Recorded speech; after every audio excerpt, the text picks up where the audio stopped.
of training camp with a special guest. We'll introduce him right after this.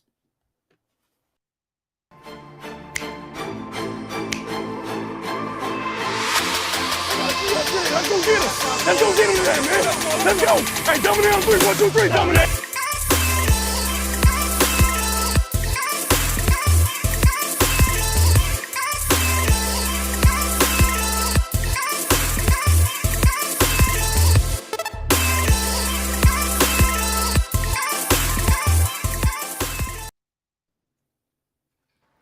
Welcome back. So our special guest, if y'all don't know who it is, y'all better go follow him on everything. I'm pretty sure you already do. He's a very well-known person, Raj from our SF 49ers. Welcome, Raj. Thank you for joining us today. Hey, thanks for having me here. This is fun times.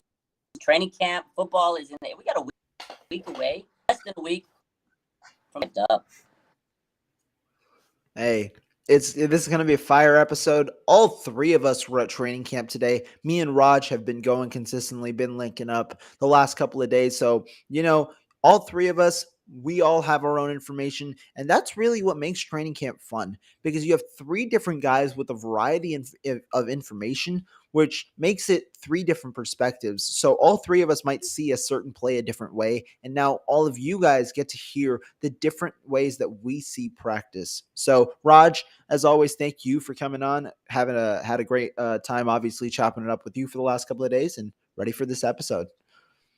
Yeah, likewise, man. It's been great hanging out with you, catching up with you and Marco, and fun. And like you said, we all have different views on how it's going. Even when we're watching, we all see things differently. So thanks for having me on.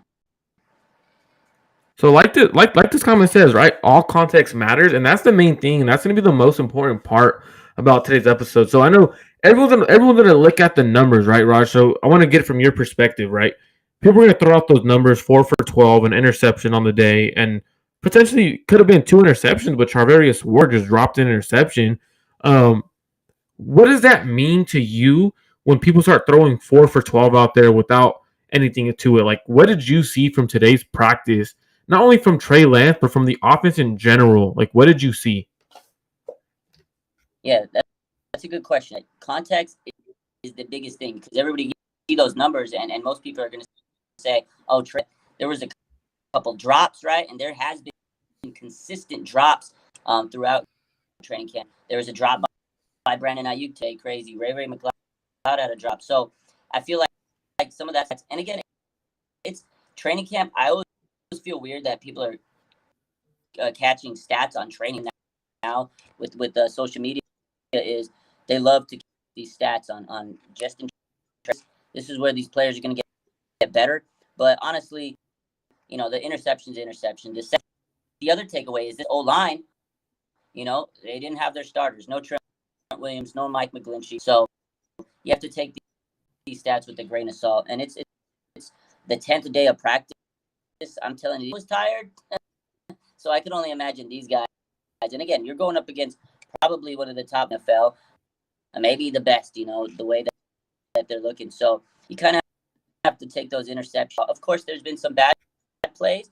The Fred Warner pick was just bad. I mean, some of these, incompletions were drop passes where Trey just threw it right to him. And then issues that he still has to iron out. Deep passes to Kittle. Those two guys kind of not on the same page. Him and Debo still working on that chemistry. I know they've stayed late to kind of work on it when they have the time. Debo, their connection was a little bit better. And I think I've noticed that over the last few days that the chemistry, I think he just needs to kind of build his chemistry more with, of course, Kittle. But him and Ayuk, when he gets to pass to Brandon Ayuk, it's surprising if he doesn't connect with them, right? And there was a drop pass from Ayuk, and it was a surprise to me. But overall, like you guys said, line again, they were missing Mike McGlinchey, missing Trent Williams. You had Cole Skewell. Those guys aren't going to be beating everybody on the line like Trent and McGlinchey. And even I feel like they weren't getting off consistent runs where the last few days I BP and Mitchell. So overall, again, I feel like it wasn't a horrible day from Lance. He needed a day off. I think he'll come back Tuesday in a better form. And I feel yesterday's practice was such a good way to end, with that 2-minute installment drill, 5 out of 6, touchdown to Ray to end it. That's the kind of stuff that I feel was, and these days where he, had a rough day today, you look at this, have to consider all the great moments. I feel like there's been more good than bad overall. No, yeah, I would absolutely agree with you on there's been more good than bad. So, like, one thing I took from today, right? So, on the interception, in my notes, I have it would have been sacked in the game, right? Charles Omenihu was already there. He ran right by him, pretty much touched him down, but he continued the play and he did throw it. Like, he did obviously, he did throw the ball. It was intercepted, but when I look at that kind of play, it's like, okay, well, in a game, that's a sack. He's not able to actually make that throw. So a lot of people are going to like, oh, well, but he threw it. Yeah, he did throw it, so we're going to count it. We're going to consider that an interception. But realistically, if the 49ers were actually having a legit live scrimmage, Trey Lance would have been sacked. That interception doesn't happen. And then on another play where Charvarius Ward gets his hands on it, it was the play that right away I was like, okay, this either should have been a pass interference or a flag on the play. Tyler Kroft and the DB and Charvarius Ward, like, they all ran into each other with Ayuk. So, like, Ayuk's running it for context out there. It was a 3rd down and 3. Brandon Ayuk is running a 3-yard slant to get the first down. He gets bumped by the nickel, the linebacker covering Tyler Kroft. Tyler Kroft and Brandon Ayuk end up hitting each other, colliding. Brandon Ayuk spins in the air to try to get back onto his route pattern. The ball goes straight to Charvarius Ward. So in that situation, at the same time, if we look at the line of scrimmage, Aaron Banks, Daniel Brunskill with the interior right there got whooped, absolutely whooped by Javon Kinlaw. So when you have a 6'6" dude running down your face, while your other receiver, the main receiver you're trying to throw to, got knocked off his route by a backup tight end because George Kittle wasn't there, right? That's something that needs to be thrown out there as well. Tyler Kroft's not running this route on 3rd down and 3 in a situation in a game. So for stuff like that, it's like, okay, well, I see why Trey Lance was starting to struggle after he went 3 for 3 because that defense just was annihilating this offense. Like, literally, I was like, whoa, this defensive line, this defensive unit with the linebackers and corners is outrageous. Like, nothing to say, but I want to keep going into a little bit more detailed on after Rohan talked about what he saw about just the entire team and what we see from the team and the expectations. Yeah, and I mean, you guys hammered it well with the point about context with some of the Trey Lance throws. I want to highlight something else that I don't think has gotten enough attention. That's Kyle Shanahan and Deebo Samuel. Deebo Samuel is consistently not won on deeper routes in training camp so far, be it off rust, be it him trying to regain that end of his acceleration back as he comes back into football shape. And whatever it may be, Samuel has shown his explosiveness on certain plays in the 11-on-11 session. But Kyle Shanahan has done something really nice over the last 2 days where he's gotten ways to get Deebo Samuel back in his comfort zone. And that's these deep crossing routes. Deebo Samuel, last year, his 35-yard touchdown from Trey Lance was on a deep crossing route. And why are these important? Well, first of all, Shanahan understands that it's soft coverage normally from the cornerback, allowing Deebo Samuel to get in open space when he's coming off, when he's going into the crosser, and then when he's in open space, he's able to accelerate, and Lance can hit him on that throw. Today, there was a 25-yard play where the 49ers were in zone coverage, where Deebo Samuel was essentially going straight. He saw Talanoa Hufanga, made his break to the right, and obviously his acceleration is faster than Hufanga's acceleration. Lance hit him in stride there. You saw a throw yesterday for a 25 to 30-yard gain. This is the way you get Deebo Samuel back into the fold, back into stride, putting Deebo Samuel in places where he's also comfortable, which will in reality make Trey Lance more comfortable to throw the ball to Deebo Samuel because he's not necessarily as worried about Samuel not winning that route. Yeah, so you mentioned Deebo Samuel, and you could see the chemistry between Deebo and Trey Lance. It isn't there yet where we look at Brandon Ayuk and Trey Lance. It's phenomenal, right? Like, everyone sees the chemistry between Trey Lance and Brandon Ayuk, and it's there. It's gonna take another week or so. It might be on Monday or Tuesday when they go back. It might be on Wednesday. realistically, as long as it's there before week 1, that's all that really matters, right? Like Debo said today on NFL Network, right? They're asking a question. He goes, by week 1, we will be hitting every single drum. That's all that matters. Once they get to roll bullets flying, everyone's on the same page. That's where the 49ers are getting back to. And Raj, from the Debo Samuel perspective, because I know some people have mentioned out there, they're thrown out there, Debo looks out of shape. His burst isn't there right now. What do you see? Because I see him in shape. I think he looks in great shape. I think just the chemistry isn't there yet. So when you run your routes normally, even on a deep pattern or whatever it could be, you tend to do something and the timing is there. I think the timing is what's off, not necessarily him being in shape. Yeah, 100%. I don't think he has the same he did last year. He's just a thick guy. I think people are bothered by the fact that he's a thick guy and more slender as Debo. He's the wide back. If you're going to be that type of guy to run that physically, running outside and then taking all that contact, you need to be a little bit more thick. But honestly, he in no question is he out of shape. The guy looks so explosive. You can see route surgeon. I think his route running got better this year. I think that was a focus he even said that he put into his game this year. He's his burst. Like, he still has that. He's still Debo. I think 100% it's that timing, and he wished he would have got this done quicker, so he could have had that chance to train with Trey, because he didn't want to get hurt. You can't go out there and train with Trey as much as he wanted to. He was in what he had to do, and this is one thing I spoke about in the offseason is I wish they would get it done, and that was the reason is so he can go out there and get that chemistry. That is really the biggest takeaway I see.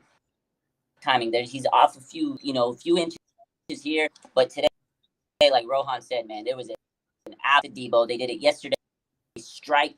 They're slowly building that chemistry, and like you said, they're going to be so dialed in. And then in 2 months, in 3 months, in 4 months, they're going to have a few days of training camp. I'm not worried. And again, to answer the question, is he out of shape? No. Debo, he's moving crisp. He's only going to get better. And you know what? If he is out of shape, he's got a whole month to get himself in shape. He will be ready by week 1. I have no worries. And then again, just kind of Kittle, he wasn't even in today. So those types of days when the veterans are off, it's hard to try to have these guys take some time off or they're going to get hurt. So going back to what you said, is all the starters are in there.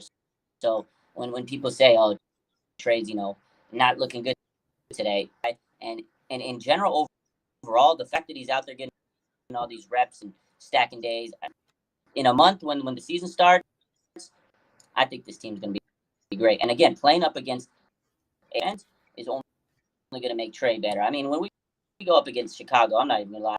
I think Trey, Bosa, Fred Warner, Chakravarthi, Ward, Emmanuel Mosley, Jimmy Ward, all the names.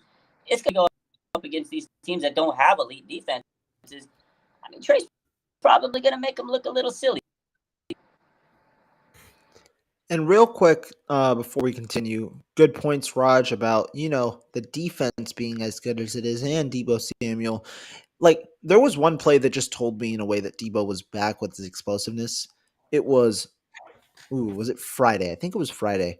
He took a screen pass and he went 15 yards. He just weaved through the defense, burst through everybody. That play just told me it's not the explosiveness that's the issue. It's just getting back into the football groove, getting the rust off in a way.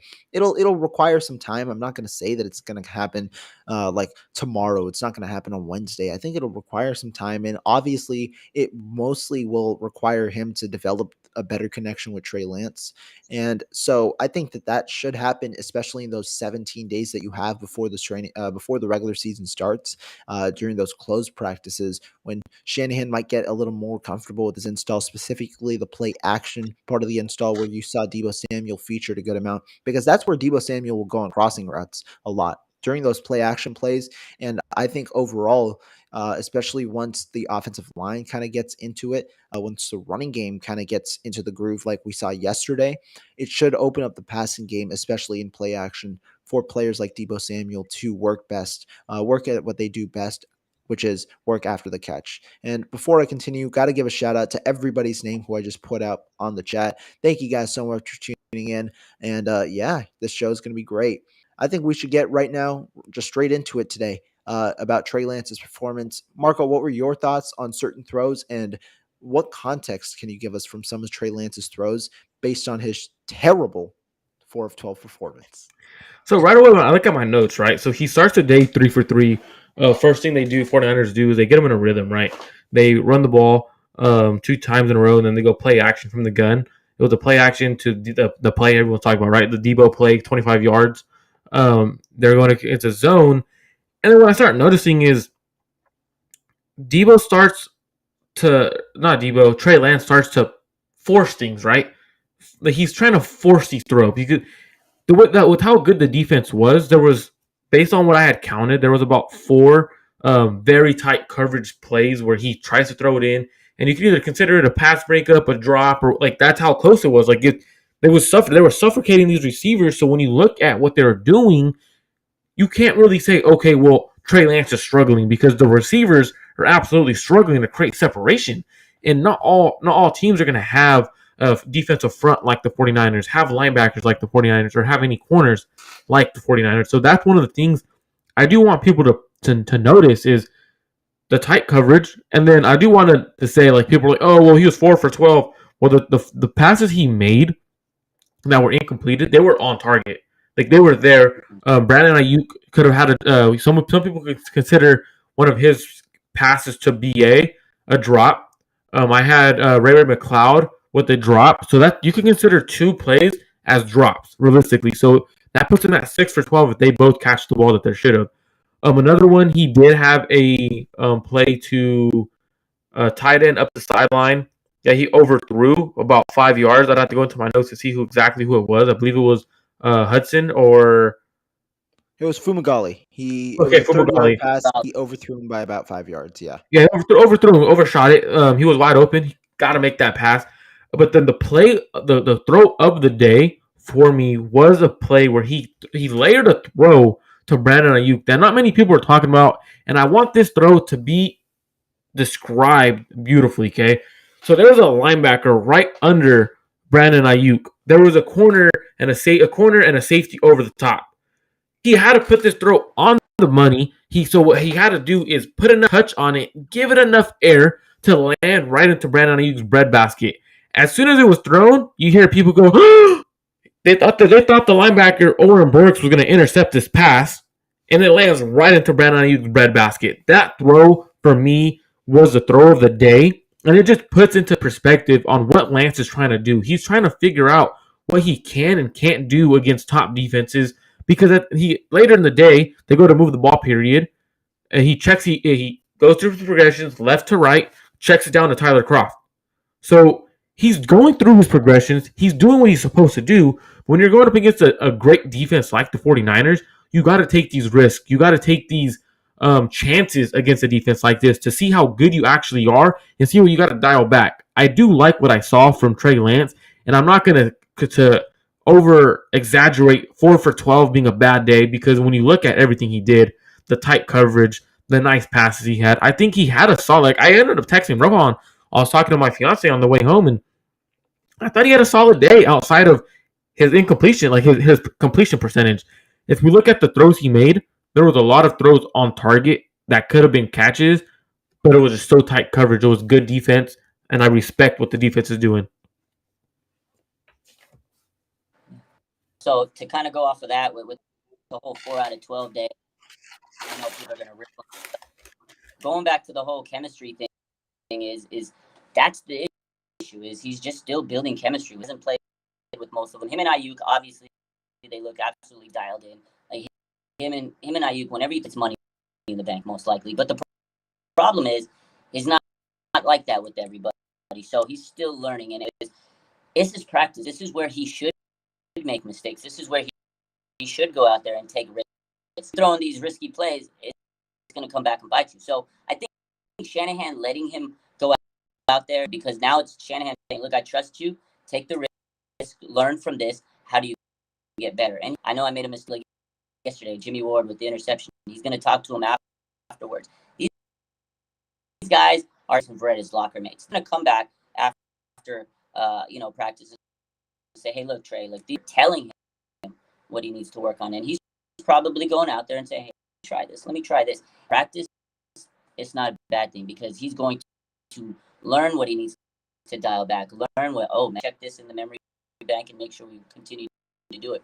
But this is practice where you're supposed to go out there, mistakes, and learn from it. So I'm not too worried about the 4 for 12. Going back to, there were some drop passes. There was definitely some passes that's not on Trey.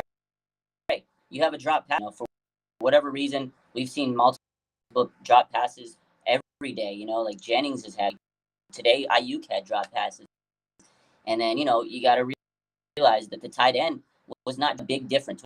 When George Kittle's your tight end, it changes everything of how the defense has to prepare your installment. So that makes a big difference. And also the block is George. If he's not, then you put more pressure on the O-line, which again we mentioned the O-line was not having a good day with, and that put a lot of pressure on Trey. There was always a guy in his face. Hyder was getting consistent pressure. Javon say that this wasn't a bad day for Trey Lance. This was a phenomenal day for Javon Kinlaw. Kinlaw absolutely impressive today when he was in there. He was getting consistent pressure. He beat Aaron Banks. Is a you should be happy about. It's a practice, and these are the victories that I see. Like, oh man, Trey struggled, whatever. He's a rookie or he's in his first year as a quarterback starting. He's gonna have his Javon Kinlaw stepped in and made good plays. It was great to see. The fact that this D line was able to get Bosa in there was great to see because those are the victories that I took out of this. 4 for 12 to me. I really could care less about practice stats. I know that's the world we live in. It's 2022 stats. But to me, players are going to make mistakes. They're going to take risks in a play. And then when these practices are closed, Callahan's going to look at all this film. He's going to look at all, hone in on specific drills. He's going to have Debo and him probably working specifically. Him and Kittle are going to see. And again, by the end of the month, when the season starts, all this stuff will be ironed out. So 4 for 12, because again, it's just we're talking about practice, Marco. You're talking about practice. But real quick on the just overall today, one thing I've kind of tried to mention about the relationship between offensive line, quarterback, running game, it all functions together. When the offensive line, specifically the tackles, weren't there today, there was one change in our running game today that wasn't there yesterday, and that was the outside zone. We couldn't really win on the outside zone. You'd see maybe a maximum of a 3-yard gain on the outside zone on a majority of times. It'd be a 0, 1, 2, 3-yard gain. And despite running backs getting to the edge, the blocks just weren't there. I saw Tyrion Davis-Price burst with acceleration to the edge on times. Sometimes he had to cut it in, but still, if he would have cut it in, you wouldn't have gotten more than an extra yard because the blocks just weren't there on either the left or the right side, really. More so the left than the right because the 49ers did run more to the left than the right today. But that sets up longer plays on second and third downs and move the ball periods. And it also just sets up a more stagnant offense, putting more pressure on Trey Lance, who obviously has to complete harder passes with the full influx of a pass rush coming on him. And also the timing of blitzes from D'Amico Ryan's also there as well. Yeah, I want to go right before we do anything else. Like, what impressed you guys from the offense? Because obviously it wasn't just Trey Lance. There was some nice plays out there. There were some plays or players that we could mention. Who stood out to you guys? Because I definitely have a player that stood out to me, but I want you guys to go first. And obviously today wasn't the best day for the offense. I think the play of the day, I think it was Brock Purdy throws him a pass. He kind of readjusted. It was nice. And I know people have kind of been saying that Danny Gray's had an up and down camp. Looks like a rookie. But there's times where he makes big plays, and I'm like, man, if he can consistently beat them off the line, he's going to be good. But he has struggled with creating separation today. I was impressed with that. That to me was just a great day. Again, I will say that the O-line, it was tough to kind of see them get what I saw from them. But I do respect that, they continue to give those reps at right guard and Aaron Banks. And those two guys have had solid camps. I don't think they had any bad data. Burford continuously gets better. That's a guy I really hope that can continue to maybe steal the starting spot at right guard. But overall, again, O-line that they need to continue to stack those days and continue to improve and continue. Maybe it wasn't the best for them, but I was impressed that they just continued to stay up and keep grinding. Upset from what I saw. I know, again, the D-line, we keep talking about how the D-line was overpowered and held his own for the most part. Again, he's had some days where really is showcase he could be that starting left guard. So those are my takeaways from the offense. Yeah, you brought up one receiver, and I do believe he's had an inconsistent camp, but I'll bring up another receiver, Ray McLeod. He continues to be my guy. I said it yesterday, and I'm gonna say it again because it's just what I've seen and what really pops out to me. He's the second most consistent receiver on the field for the 49ers still. Deebo Samuel obviously getting back in the fold now, but behind Brandon Ayuk in camp, it's been Ray McLeod. Jawan Jennings continues to be extremely quiet, was covered extremely well on a route on an incompletion by Samuel Womack today, and he struggles not only to gain separation at times, but if he can't separate on top of having his drop issues that he's currently having over this, especially this week in one-on-ones and in 11-on-11s, McLeod is slowly inching to seeing more volume.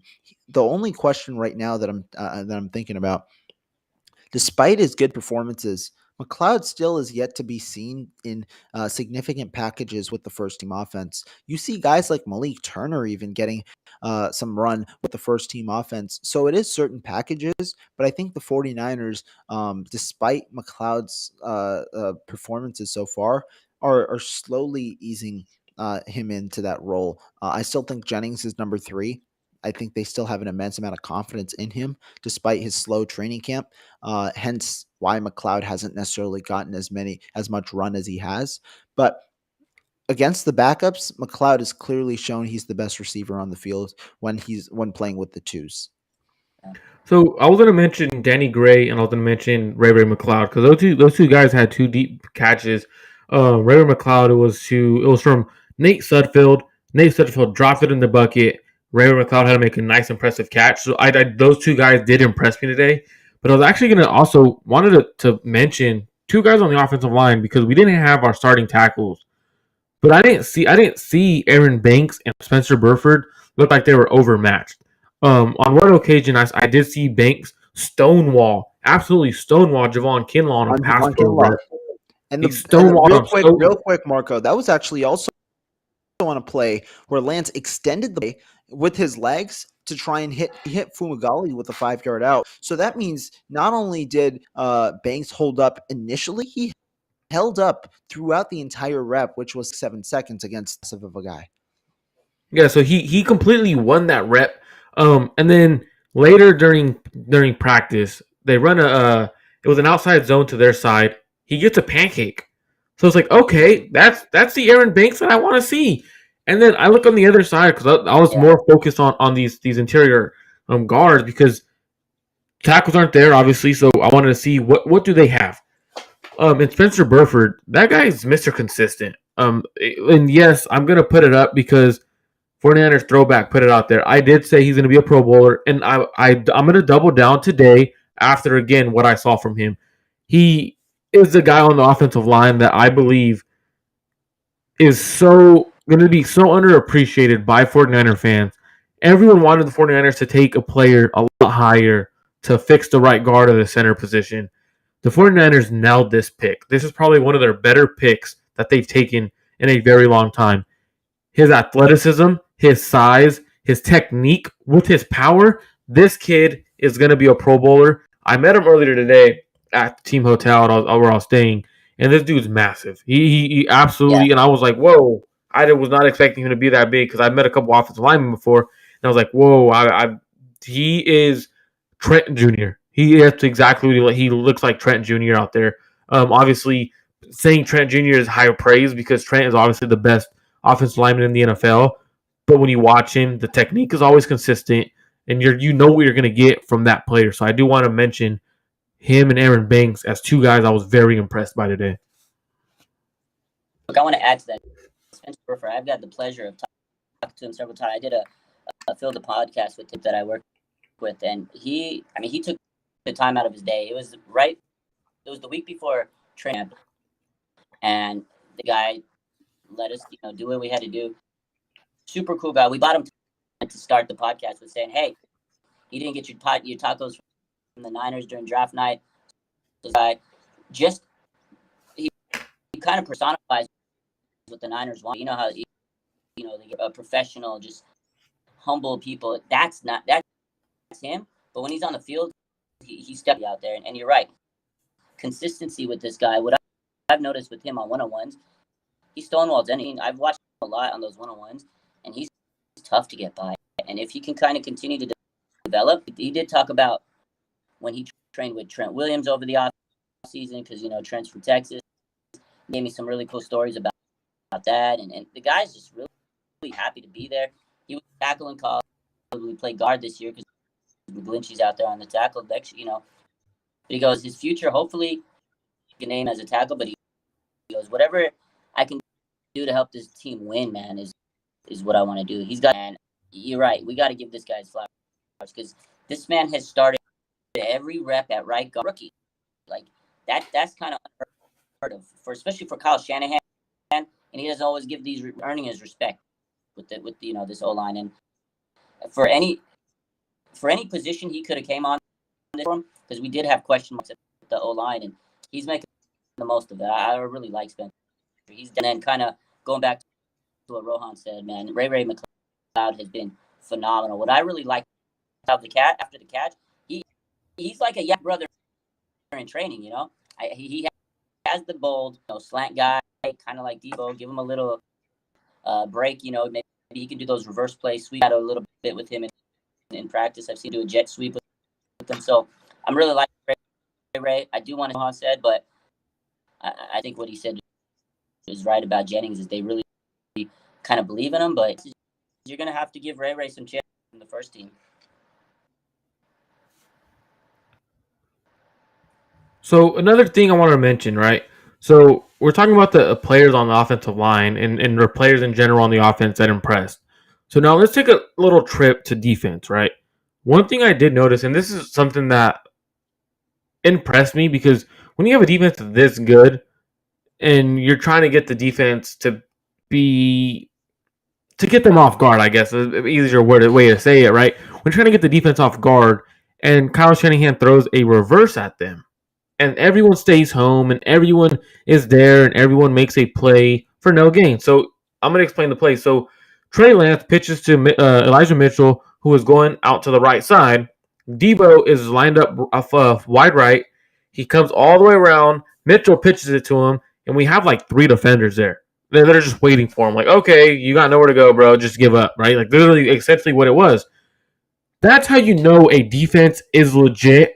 When even in training camp, they aren't falling for any of this trickery stuff that Kyle was trying to get them on to get his offense to open up. Because that is a play for Kyle to literally get his offense to open up and say, hey, now you got to be honest. You got to play honest because I'm missing 2 tackles. I'm missing players on my offense. And that's a way to try to get a defense to be honest. And it's like, hey, what are you doing, Kyle? Like, we're just that good. Like, so what do you guys think about that play in particular? Because that play stood out to me throughout camp. Even though it was nothing major from the defense, it just shows how disciplined and how good they actually are. Yeah, so I can take this first. When we talk about that play, 2 things that I noticed. First, great job by the defense, not only in staying disciplined, but also trusting each other, right? That's the one thing you don't necessarily see in training camp. Players will overcommit because they don't necessarily trust. They haven't built the rapport with other players on that play. So you might see one guy try and dive, which then leaves an opening elsewhere, and people are trying to recoup, and that's where the extra yards come from. Instead, you saw everybody stay home, commit. The cornerback stayed there. the safeties closed in, but also just maintained like a level, like in a way a wall, so that there was no way to go.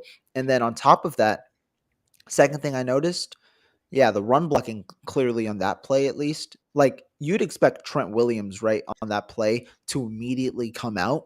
And then you'd expect Aaron Banks to follow and get the interior guy. But because nobody could get the exterior guy, that entire play kind of fumbles because there was just a group of defensive linemen. I still think with Williams, you don't necessarily get a big game on that play just because the defense was so well positioned and so well disciplined on the play. But those were the two things I noticed: the lack of exterior run blocking on that play, and the defense remaining disciplined, which is a nice sign of cohesion and chemistry, really, from this first unit. Yeah, no, I kind of fact the matter. I thought that play, when I see that, I was like, oh, little trickeration. Here comes Debo, met by the defender, and it goes nowhere. I was like, damn, this defense is dialed in, man. The fact that Shanahan calls it aware, I was like, okay, this defense, you know when the defense is feeling themselves when a trick play in training camp. The defense knows the plays. They are locked and loaded. But also, like you said, I was going to mention that if fans are out. So in a normal situation, Trent's there. Maybe even Kittle comes in and adds a little check would come in, and that wasn't in that that option there. So the O line just good Trent Williams is, because he probably would have swung that open for a few more yards. But I did like the fact for the offense, because it was a way to get Debo again installed into this offense. They're still coming in, and going back to what we talked about earlier. Debo not in shape or whatever. Kyle trying to figure out how they need to insert Debo into the offense and find ways to get him, showing you, hey, he's still going to be running all that time. We're still going to have these trick plays, and then maybe in a situation they run that reverse, and then he pulls back and throws a pass just like he did last year. The Jennings. So look, the wheels are still turning, and the Wizards still at work. So I'm not worried it didn't go far, because it's nice. I was like, okay, they still got some big plays cooking up for Debo, and just the fact that not just running intermediate routes and whatever with him. They again, Rohan talked about it earlier. We saw this today. We've seen him do some intermediate plays. We've seen him do some deep routes. So they're really trying to. The biggest takeaway was, they're really working Debo in this offense, and I like what I'm seeing out of it.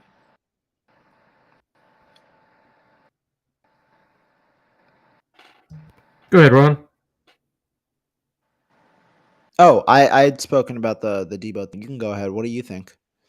I think it's one of those ones where it just shows how great a defense is when you're that locked in. And we're going to Debo, right? Because we see how that's kind of how Kyle's bringing Debo along. Hey, I'm not going to rush you in. I know how good you are. I don't need to put you in and let you run all these 100 routes that you're going to be running this year. Because one, we got to get you through camp, right? You haven't really been practicing. The injury could potentially be there. The way I see it in camp is everyone sees everything differently, right? My biggest thing was, it's interesting to see Kyle Shanahan not have his entire roster out there on a big day like Dwight Clark Day, where fans are going to be there, right? Not only fans, NFL Network is there, right? So to me, that just shows how confident Kyle Shanahan is in Trey Lance. Like, I don't care if he has the worst day of camp. Let them go talk. Let these fans over exaggerate. I know what I have in my quarterback. I know what I have. And to me, that was something I was thinking about. And I'm very impressed on a head coach doing that to his young quarterback. Because not only does it throw him in the fire, like, hey, go sink or swim, kid, right? In front of NFL Network and in front of more fans than were there yesterday because of Dwight Clark Day. There were a little bit more fans today. And a lot of fans were like, wow, I had someone sitting behind me. Man, I'm kind of worried about Trey Lance. Says that to his son, and I kind of wanted to like chuckle, right? Because this is literally what Kyle Shanahan is doing for Trey Lance to get him ready. What do you guys think about that? Is that a way Kyle Shanahan is like, hey, we're going to get you ready this way?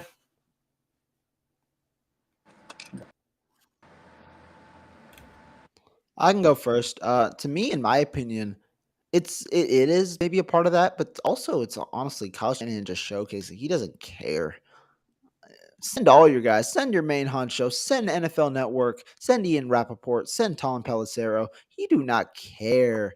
Like it's funny because I mean I expected in a way a ramp down from yesterday, given how yesterday involved move the ball for a lot. Also the 2-minute drill. You saw the same kind of pattern last week when the 49ers ran a 68 play day and then ramped it down completely the next day.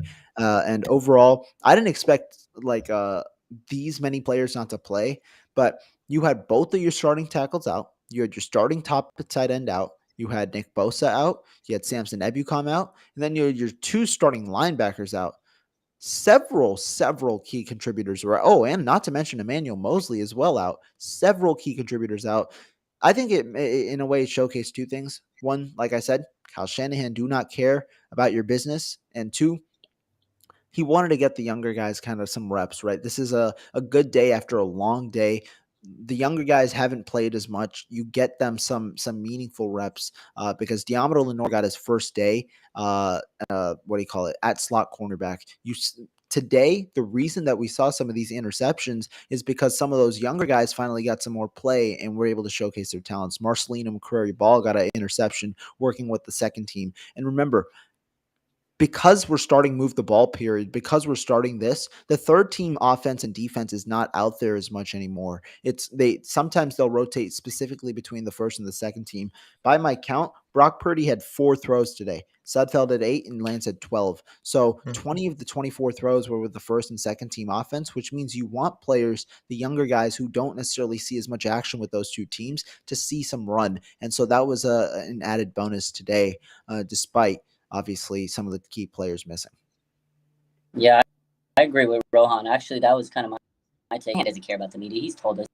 He literally strung the media across for 2 quarterback issues. The Debo, they know what's going on. They care less about the media. The media instigate and speculate and do what they got to do. Kyle Shanahan, he's gonna run his team the way he wants to run. But so what? Yesterday they had a 2-hour practice. It was one of the most intense practices. These players deserve some days off, some rest period. And I respect Kyle Shanahan for the fact that he 2 rest days, like Kittle, Trent Williams, Bosa. They're going to get extra days off, and they need that because having this maintenance time right now, early in a training camp session for guys like get Kittle and practice, like yeah, cool, it's for the fans. They want to see these players out there. But if you haven't been in training camp, you've been here all week, right? We have, right? So Kyle doesn't care about that. These players need. That's what he did. He's letting his super veterans get those days off, and it's going to pay off in the end of the season. The other key is a lot of these guys are on a roster bubble. They need more reps. They need time.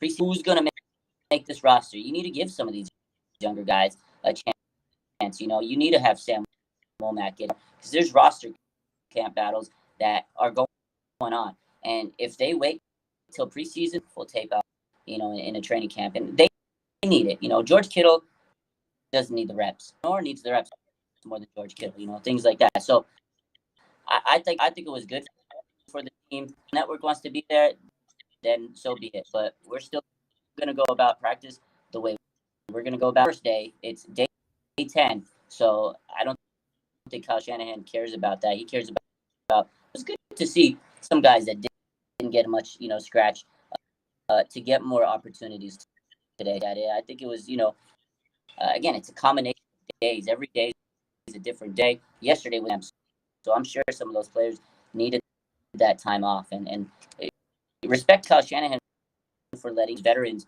get that time off because that's going to come back towards the end of the season and really help them out.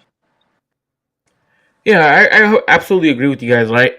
Those maintenance days, you're hoping those pay off in the playoffs, right? When they have less wear and tear on their body because you allow them to take days off. What are your guys' expectations? Well, realistically, because you guys have both been there every day throughout training camp. I've been there 2 days. What are your expectations for the 49ers, whether it's offense, defense, whatever way you guys want to take it, record-wise or whatever? What are your guys' expectations for the 49ers that the fan base should know? Yeah. First, temper your expectations of how. Oh, my bad. but temper your expectations of how the offense might roll initially. What do I mean by that? You might not see deep shot after deep shot after deep shot. I think it's important for Kyle Shanahan to and Trey Lance to understand that you take what the defense gives you. So you might see a lot more checkdowns because Trey Lance might try and hone that algorithm in a way in early on as the offense moves. Now, does that mean I believe the offense is going to stall? No. Why? Because the 49ers have a run game, which we've seen 2 days in a row, not except for today. The last 2 days was able to move successfully when the starters were out there. So that's something that I'm excited to see. I think you're going to see a run heavy attack to begin the season with the occasional deep shot for sure, because that is one of Trey Lance's, like, it's a part of his arsenal and it helps stretch the field out, but also a good amount of play action plays where you get your quarterback in comfortable situations where he's on the move and not necessarily having to face as much pressure, as well as looking for shorter throws so that not too much is on his plate while you let the run game elevate it. I'll just point to one part of the play calling. So both days in move the ball periods, today and yesterday, Kyle Shanahan started the first team offense with an interesting drive. He didn't run the ball to start. Instead, today he threw the check down to Tyler Croft. Yesterday, he had Lance drop back and he was sacked. Then they ran the ball on second down, on second and long, that is, to set up third down. Yesterday, third and long. Today, third and short. But then, so both of the first drives stalled. But then on the second drive, what did he do? He started pounding the rock. He started pounding the rock. And so to me, I think it's just him seeing what works and what doesn't work. But I think that second one, the latter drive, is what you're going to see a good amount because when it works, you don't go away from it. And so I think you're going to see a good amount of running the ball, especially with this offense that has different running backs, and this offense can tailor to all three needs, meaning Trey Sermon, he's not as much of a power back. He's exhibited power, but he's more of a guy who can be a one-cut back and run downfield with a little more speed. Davis Price has good acceleration, but also can lay the boom, and he's got some good power. We've seen it over the last 2 days. He started to really come along. And then Elijah Mitchell is the clear-cut running back one, a combination of both. He's 220 pounds, but he's the fastest running back on the team. The ability to get to the edge, the ability to rush in the middle. I think this trio of running backs really, obviously running back four is a question, but this trio of running backs is going to be able to get the ball moving for the 49ers where they can easily and slowly implement more and more of the passing game. Yeah, hit the nail right on the head. It's Kyle Shanahan's offense, and for as long as I've known Kyle Shanahan, it was predicated on the run. You run. Run establishes everything. And if Mike McGlinchey on the anchors and everybody else, learning from them, this run game is going to be elite. He'll get his opportunities to throw deep and run those little, RPO plays. I'm sure Kyle will open up the playbook. But I know they're going to, most likely as the season starts, and that's okay because, like you said, we saw it the other day in that 2-minute drill. I mean, it was very efficient. I don't see him throwing a lot of checkdowns during training camp, but today there was more. And it tells once they kind of roll things out and the season goes on, it's going to be that Kyle Shanahan offense. But the one thing with Trey is I really have noticed one thing about him is he really knows how to go through his progression. So I know first read, check down. He wants to get that ball out quick. Trey is so good at reading those. He takes those deep progressions. Again, maybe it's because what we were talking about earlier, it's training camp and you want to put those wrists, but he's so good at making those progressions. You can just see his head. He's like, boom, boom, boom. He's really good. And as it gets better, as the game slows down and he gets a little bit more calm and more calm every day, and that stuff's just going to improve. And it's really nice to see a quarterback that can actually, oh wow, this guy's open. And as he gets that chemistry with these guys together, once him and Debo get on, he's going to be able to check, oh, I know Kittle's going to be there on this play because he knows the route, he knows the play. And it feel early in the season, we won't see that as much. But as he gets comfortable, those kind of feel that this play action game is going to be nice with those little deep passes early, but of this the running attack we have. Because Elijah Mitchell is having a hell of a camp. People talk about season, and I know he is just the way based off this camp. But people are not talking about Elijah Mitchell enough. just like Brandon Ayuk. Trey Sermon, second year right now, looks like he's locked and formed his body. He looks stronger. He looks quicker on his cuts. And TDP, man, we and there's always a TDP highlight. I was surprised today there wasn't, like you said, like this man, he'll head down.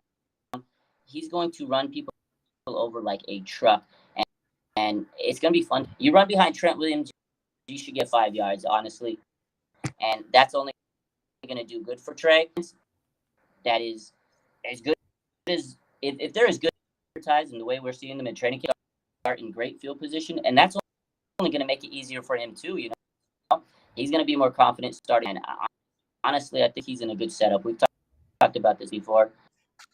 Out of all the younger quarterbacks, he's one of the best situations with all the talent around him. But honestly, yeah, you're right. This is going to be the key to it all. As long as they can block and hold their runs, hold their blocks about that. But what do you think, Marco? So I think obviously it's a Kyle Shanahan offense. It's not going to be one of those air raid offense, or they're not going to be pushing the ball down the field constantly. Kyle Shanahan's offense is intermediate to short. Like that's what Kyle likes. He will hit you in that 20 to 15 to 20 yard range. He'll pick you apart there. But don't get me wrong, we're going to see a lot of deep shots from Trey Lance eventually in this offense. Trey Lance likes to do that, and Kyle Shanahan is willing to adjust his scheme, not necessarily his scheme, but the way he calls plays to allow his young quarterback to take those shots. I do think the 49ers run game is going to be one of the best in the NFL based off what I've seen within in 2 days. What I want the fans to know is, like Rohan said, patience. And I'm not saying patience for Trey Lance. Patience for the entire team, right? Because this defense is coming in. It's going to be one of the best defenses in the NFL. The run game's coming in. It should be a top defense. But be patient, because what the 49ers plan on doing is making a long run.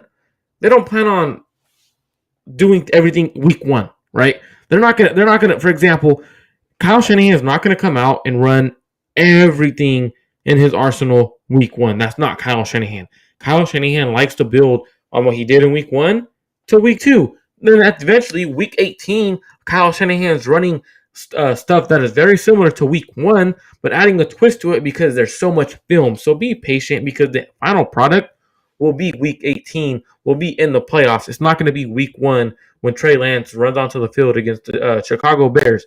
That's what I want everyone to understand. Trey Lance is not going to come out and throw for 400 to 500 yards week one and week two. That's not going to happen. What's going to end up happening is Kyle Shanahan's going to allow him to throw roughly about 25 times. He'll probably be 17 for 25, 18 for 25 in that range. We're going to see a lot of Brandon Ayuk over the middle, Debo over the middle, George Kittle. That's what we're going to see. That's the offense we're going to see. And the thing is, the reason why Kyle Shanahan drafted Trey Lance was to eventually attack deep, and that is what Trey Lance provides. He provides the opportunity to take it over the top. So I think that's what we're going to see throughout the season, is allowing Trey Lance to just grow into his own. But from what I've seen in 2 days, I'm excited, because it looks like a playoff team, and a playoff team that's going to go deep into the playoffs. So that is something the 49ers fans should expect. Yeah, a big exciting season. You're right. I've seen just Trey. I mean, we're all excited about Trey, but this whole team from top to bottom. I mean, look at the names on the roster. It's just loaded with talent. But what do you think, Rohan? Yeah, I mean, I think so too. I think honestly, I'll just go back to this inflection point, because it's important to note. Kyle Shanahan talked about this with Tim Kawakami on that podcast. You don't need Trey Lance to do everything for your offense when he comes in. What happened during 2019? Jimmy Garoppolo, coming off the ACL tear, was getting reacclimated into the offense. The 49ers were also trying to just figure out what exactly his skill set was. So when the 49ers went 8-1 in the first 9 weeks, Jimmy Garoppolo had 14 touchdowns, 8 interceptions, and 229 passing yards a game. All three of those numbers aren't nearly elite, right? Under 2 touchdown passes a game, above an interception a game, or not above, nearly an interception a game, and 229 passing yards. And yet the 49ers went 8-1. Why? because they build the foundation of their team on a strong defense and a strong running game. And I don't think that that's changed this year. I think both the defense and the running game can be comparable to that year. And given the fact that you have strong play, at least at the tackles, and also it seems like some of your interior offensive linemen project better as run blockers. You might see a better run game this year than you might expect from the offensive line. And so I think those two are going to be the foundation for the offense. And I think, or at least the run game is going to be the foundation for the offense, while the defense is going to be able to uh, kind of shoulder this team to victories. And remember, they're facing a tough schedule. Nobody's saying they're going to go 17-0, 14-3, but at least the foundation of the team has been strong. And when you see that Trey Lance struggles, well, there's a reason he's struggling. It's because there's a really damn good defense on the other side of the field. So, in a way, there's some positive to take out of every practice, although you obviously got to take both sides. And with that said, I think we can get to some of these questions here because there was an interesting one. I know Marco tweeted out about one of these. Marco, what did you see about Trey Sermon returning kicks? So I did tweet it out. So it looked like Trey Sermon was returning kicks. Not, I don't think it was punts. So I put punts / kicks, because when you're kind of looking at it, like he's doing a drill before practice where he's facing the opposite way when he goes and he has to find it, and then right after that it went straight to like their punt coverage unit. So he wasn't on their punt coverage unit when they had Brandon Ayuk and Ray McLeod fielding these. So it was actually. So it makes me actually think that was actually kick returns. So he was returning kicks, or he was actually practicing that. I actually like the idea. Do you guys remember when the 49ers had Carlos Hyde returning kicks for a little while? I think Trey Sermon provides a burst. He knows how to see holes and stuff. But I think the kick returner is going to either be Ray McLeod or a running back. And I think it's going to be Ray McLeod because of that extra speed and that juice he has. The reason why he brought him over here was to return kicks and punts. So I think he'll end up being there. But it is nice to see the 49ers trusting a young running back to get those extra reps and those something extra, right? When you're doing good, feed your players something extra. Hey, you know what? You've been killing camp recently. How about you return some kicks? I mean, you might need to do that in the regular season. And if Ray McLeod ain't doing well, you might be put there to get some extra run. No, I think that these guys more chances and opportunities. It's only going to make them more confident. And you're right. If someone struggles in camp, let me give you a shot, and then maybe he can have some big plays there. And I think that's good for Sermon. We all know the document. It's all documented. He had injuries. He's kind of struggling in camp. Proverbial Kyle Shanahan doghouse. So I feel that's good for Trey. Getting some as these guys. Whatever they can do to help this team win, and at the end of the day, is going to go a long way. If they play on the line, if they got a block, I think the end result, if it's a championship, it's good for Trey Sermon that he's getting this opportunity. So going to the next question, we have here. Yo, I was out running errands. Did J-Dub throw a shot at the Rams today? So Jimmy Ward was actually on NFL Network with Tom Pelissero and Maurice Jones-Drew, right? They pretty much asked Deebo Samuel the same question. Deebo took the high road. He was like, you know what? Like, when the pads come on, we'll talk. Like we talk with our pads. Jimmy Ward goes on and he's like, hey, nah, there's no love between us. Like, no love.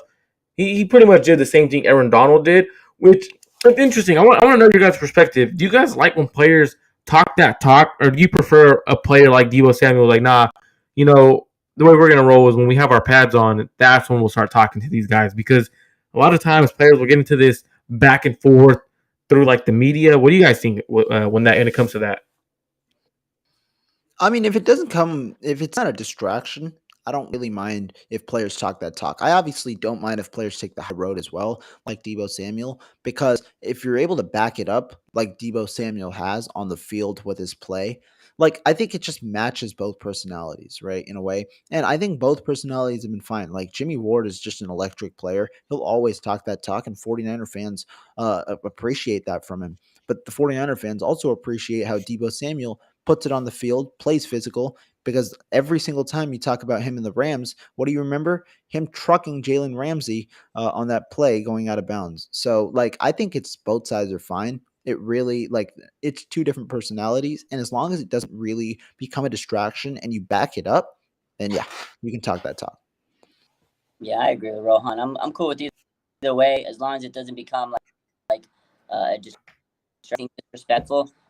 We all know that the Rams and the Niners is a huge rivalry. It's absolutely one of the biggest rivalries in the NFL. Two of the top teams in the NFC. Because he knows that he dominates the Rams. Every time he plays them, he has a career single time highlight reel game. And I'm sure he's mad about that NFC championship. He gets the ball in the fourth quarter. So I'm sure it kind of lingers in him. He doesn't have to say anything. And that's just Jimmy Ward. If he didn't say anything like that today, I would have thought something's wrong with him, because in his interviews, he's very, boisterous. He always brings that trash talk, and that's Jimmy. Anything bad? He said, I tried to shake their hand during the times that we beat them when they won. So what's up with that? He goes, I'm going to bring it. So at the end of the day, Jimmy Ward, he's just trying to in a competition. At the end of the day, win or lose, but you guys didn't respect us. I don't think he said anything wrong, and I respect Jimmy for always bringing the talk, man. This season, when he goes live on Instagram, it's like must-see TV.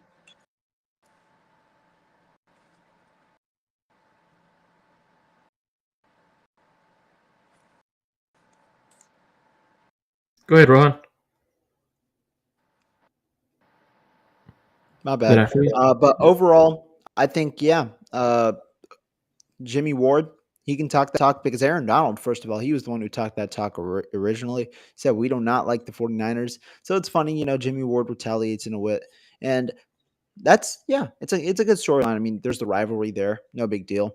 But 49ers, Rams, week 4, week 8, that's when the pads come on. That's when you'll see who really can back up their talk. And to finish today's episode, we've got one last question. How does Tyrion Davis-Price look so far? I know me and Marco saw this today. Raj, you've also been seeing it with me all camp. What do you think, Marco? I think TDP looks very good when he's decisive. When he's running and he's decisive, he knows what he wants to do. His burst is there. He finishes strong, finished all his runs very strong. But when he wants to be a college like back, and I'm gonna always throw it to college like back, high school like back kind of player, and dancing in the backfield or trying to dance with these linebackers and D linemen, that's not his style. Know what you want to hit, find that hole, explode, and when he does that, it's like, whoa, you see how fast he actually is. That 230-pound back actually can move. And that's something I did notice right away. It was like when he decides to, it's kind of similar to last year, right? Trey Sermon. When Trey Sermon hit the hole how he wanted to, when he saw it the right way, he looked good. But when he wanted to dance in the backfield, he didn't look good. Same thing with TDP. He doesn't have the speed to dance, but he has the speed to find that hole, explode, and then when he does that, he's beautiful. When he's decisive, we talked about this yesterday. When he's decisive, he's such a good runner, but he dances and shimmies, and he's not lined up. That's where he's in trouble. But the thing more impressive how fast he is to the outside. I didn't expect him to be that explosive to the outside. Like, physical runner, he's gonna truck you. He's gonna put his head down, but he can hit those edges pretty quick. I was a little bit fast on that, so I like what I seen out of TDP. I'm excited about this guy. He's had a phenomenal camp. What do you?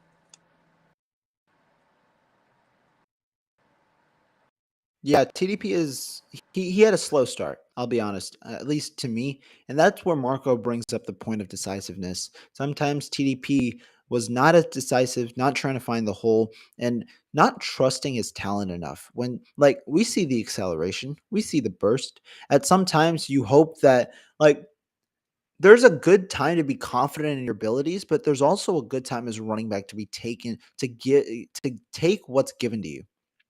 Today there was a rep where TDP was trying to curl around the edge, should have probably cut it inside. Like it was an outside zone. Should have probably cut it inside rather than going all the way to the edge. Got stopped before going to the edge. He cuts it inside. He probably gets 2 yards, and that's just the nature of the NFL. Don't be overconfident in your abilities, although they do play a huge role. But also take what's given to you and move from there, because then that's the best way to be most efficient. Because you need to be a downfield runner. You can't be overconfident in your abilities, run horizontally, because you'll get stuck for a loss of yards, 0 yards, maybe only 1 yard, that type of thing. But TDP so far, last couple of days has really turned it on. And it's nice because when there's the acceleration at LSU, he didn't really have many holes against alongside like a subpar offensive line. And so now with a real good offensive line, you've seen a couple of times where he's able to break away into the second level. He's not that guy with that, like, he has good burst and good acceleration, but he's not that guy that's going to break away for an 80-yard gain. Still, that doesn't matter. If you can get those 7-8 yard gains and just be able to move the change that way, that's huge.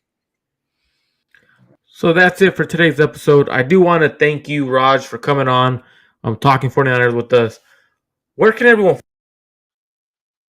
Yeah, of course. You can find me RSF49ers on YouTube, Instagram, Twitter, there. But I appreciate you guys for having me. It was fun.